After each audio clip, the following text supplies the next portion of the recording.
काल रायगडावर मोठा कार्यक्रम झाला, मात्र छत्रपती संभाजीराजांना निमंत्रण देण्यात आलं होतं. त्यावर चर्चा आहे. प्रश्न असा आहे की आपण जे राष्ट्रपुरुषाच्या संदर्भामध्ये देशाचे गृहमंत्री रायगडावरती आले, राज्याचे मुख्यमंत्री, दोन्ही उपमुख्यमंत्री, त्यातले पालकमंत्री अतिशय मोठ्या उत्साहाच्या वातावरणामध्ये उदयन महाराज होतेच. त्यामुळं संभाजी महाराजांना सांगितलं की नाही सांगितलं मला माहित नाही, परंतु उदयन महाराज हे थोरल्या घराण्याचे छत्रपती शिवाजी महाराज यांच्या घराण्याचे वंशज आहेत आणि ते रायगडावरती होते.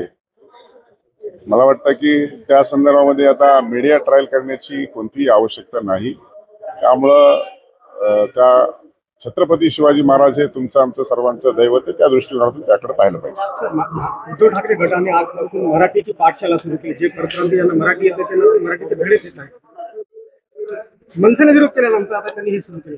विषय राज्याचाच होता. मराठी भाषा ही आपली मातृभाषा आहे, त्यामुळे त्यांनी केली असले सुरू तर अजून दुसऱ्यांनी सुरू करायला हरकत नाही, तिसऱ्यांनी सुरू करायला हरकत नाही. सर्वांनीच मराठी भाषेचा अवलंब केला पाहिजे आणि ती मराठी भाषेला अभिजात भाषेचा दर्जा दिला असल्या कारणानं आता सर्वांचीच आपली मराठी भाषा ही मातृभाषा आहे. त्याच्यामुळं त्यांनी जे प्रोत्साहन दिले ते अजून जरा लवकर दिलं असतं की चांगलं झालं असतं. औरंगजेबच्या वाद सुरू आहे, मात्र आम्ही